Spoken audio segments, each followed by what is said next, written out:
వార్తల్లోకి తిరిగి స్వాగతం. ప్రజల అభీష్టం మేరకు అన్ని వసతులతో నూతన రాజధాని ఏర్పాటు చేయడమే ముఖ్యమంత్రి చంద్రబాబు నాయుడు లక్ష్యమని టీడీపీ రాష్ట్ర కార్యదర్శి మన్నం సుబ్బారావు అన్నారు. నవ్యాంధ్రప్రదేశ్ను అభివృద్ధి పథంలో నిలపడానికి అవసరమైన అన్ని చర్యలు తీసుకుంటారని ఆయన అన్నారు.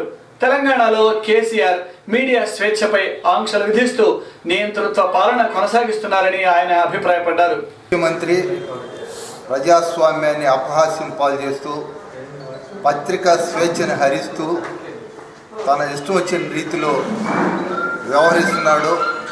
ఉన్మాదంతో అహంకారంతో కేసీఆర్ వ్యవహరిస్తున్నాడు. కేసీఆర్ చర్యల్ని జిల్లా తెలుగుదేశం పార్టీ తీవ్రంగా ఖండిస్తూ ఉంది. మహిళా జర్నలిస్ట్ అనే కనికరం కూడా లేకుండా మహిళలపై అన్యాయంగా అక్రమంగా పోలీసుల చేత దాడులు చేయించి గూండాగిరి దౌర్జన్యం రౌడీజం చేస్తూ ఉన్నాడు. ముఖ్యంగా పత్రికా స్వేచ్ఛను హరిస్తూ ఆర్టికల్ 19ని రద్దు చేసే ఆలోచనలో తన చేతుల్లో లేని అధికారాన్ని తీసుకొని ఎంతో నిరంకుశంగా వ్యవహరిస్తూ ఉన్నాడు. అక్కడ కొన్ని ఛానల్స్ని నియంత్రిస్తూ తన ఇష్టం వచ్చిన రీతిలో తనకు అనుకూలంగా ప్రభుత్వానికి అనుకూలంగా వ్యవహరించిన ఛానల్స్ పట్ల కఠినంగా మొండిగా మూర్ఖంగా వ్యవహరిస్తున్నాడు. ప్రభుత్వానికి ప్రజలకు మధ్య వారధిగా ఉండవలసిన పత్రికా వ్యవస్థను మీడియాని నియంత్రించడం సరైనది కాదు.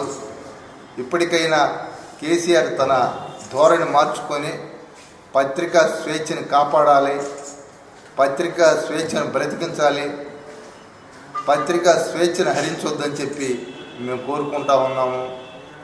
ఎందుకంటే అంతకు ముందు కూడా ఈ ప్రాంత ప్రజల పట్ల ఆంధ్ర ప్రాంత తెలుగువారి పట్ల వివక్షత చూపెడుతూ వాళ్ళందరినీ కూడా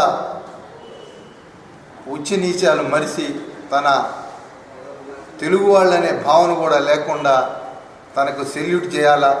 జిల్లా సిఐటియు 7వ మహాసభలు స్థానిక మహిమా గార్డెన్స్ లో ఘనంగా ప్రారంభమయ్యాయి. ఈ సందర్భంగా కార్మికులు బిఆర్ స్టేడియం నుండి ర్యాలీగా బయలుదేరి సభ ప్రాంగణం వరకు చేరుకున్నారు.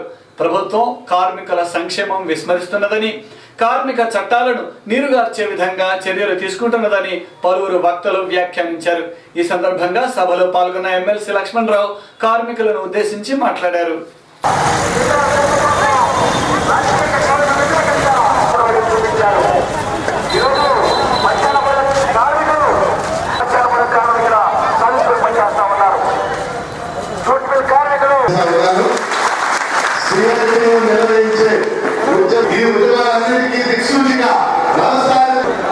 ఈ మహాసభకి పెద్ద సంఖ్యలో వచ్చేసింది నేతాజీ గారు, సిఐటియు రాష్ట్ర నాయకులు లక్ష్మయ్య గారు. ఈ మహాసభ సందర్భంగా కూడా చంద్రబాబు నాయుడు రోజు నుంచి కార్మికులకు ఇస్తారని మాత్రం ఇద్దాం. పెట్టుబడిదారులు మొన్న జరిగిన బడ్జెట్ సమావేశాల్లో మా ఆర్మీ సభ్యులు కూడా అంగన్వాడీల గురించి కానీ, మధ్యాహ్న భోజన పథకం కార్మికుల గురించి కానీ, ఇతర కాంట్రాక్ట్ అవుట్సోర్సింగ్ ఉద్యోగుల గురించి కానీ 5-6 సార్లు ప్రభుత్వం మీద ఒత్తిడి తెచ్చే విధంగా డిమాండ్ చేశామని కూడా మీకు తెలియజేస్తా ఉన్నాను. ఈ రోజున ప్రభుత్వాలు మారినాయి, కొత్త ప్రభుత్వాలు కొత్త ఆశలు కల్పించినాయి. కేంద్రంలో మోడీ గారి ప్రభుత్వం వచ్చింది. రాష్ట్రంలో తెలుగుదేశం పార్టీ తన ఎన్నికల ప్రణాళికలో చాలా స్పష్టంగా మేము అధికారంలోకి వస్తే కాంట్రాక్ట్ ఉద్యోగుల్ని, అవుట్ సోర్సింగ్ ఉద్యోగుల్ని దశల వారీగా క్రమబద్ధీకరిస్తామని. గత 3 సంవత్సరాల నుండి నగరపాలక సంస్థలో పనిచేస్తున్న ఉద్యోగులకు పదోన్నతులు కల్పించకుండా ఉన్నత స్థాయి అధికారులు నిర్లక్ష్య ధోరణి అవలంబిస్తున్నారని మినిస్టీరియల్ ఎంప్లాయీస్ రాష్ట్ర ఉపాధ్యక్షుడు నమ్రత్ కుమార్ తెలిపారు. పంచాయతీ నుండి వచ్చిన ఉద్యోగులను విలీనం మాత్రమే చేశారని, సీనియర్ లిస్టులో చేర్చలేదని, పదోన్నతులు కలిగించామని వస్తున్న పుకార్లు నమ్మవద్దని ఆయన ఉద్యోగులను కోరారు. పదోన్నతులు కల్పించారు అని తీపి కబురు అనే ఒక సంచలనమైన వార్త నగరం అంతా వ్యాపించింది. అది అవాస్తవం అని మీడియా పరంగా తెలియజేస్తున్నాను. 3 సంవత్సరములుగా పదోన్నతుల కోసం అవిశ్రాంత పోరాటం చేస్తున్న సంగతి మీడియా సోదరులకు, అటు ప్రింట్ మీడియా వారికి, వెళ్ళిన అధికారులకి, ఉన్న అధికారులకి అందరికీ తెలిసిన విషయమే. ఇప్పటి వరకు, ఈ క్షణం వరకు గుంటూరు నగరపాలక సంస్థలో మేము పోరాడుతున్న పదోన్నతుల పోరాటంలో ఏ ఒక్కరికి పదోన్నతులు రాలేదు. ఇది 100% నికార్సైన నిజము.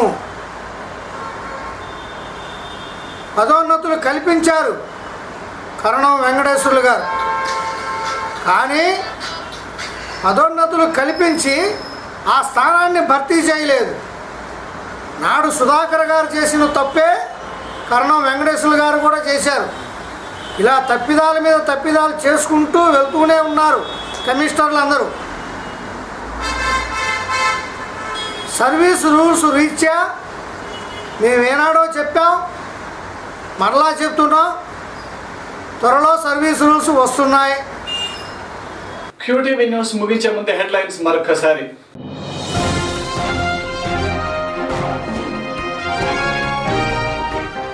రేపు నగరంలో అడుగిడనున్న కేంద్ర మంత్రి వెంకయ్య నాయుడికి ఘన స్వాగతం పలికేందుకు ఏర్పాట్లు.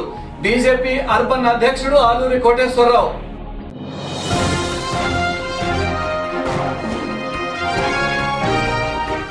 చిలకలూరుపేట సిఆర్ కళాశాలలో ఘనంగా కొనసాగుతున్న జాతీయ చౌక్బాల్ పోటీలు.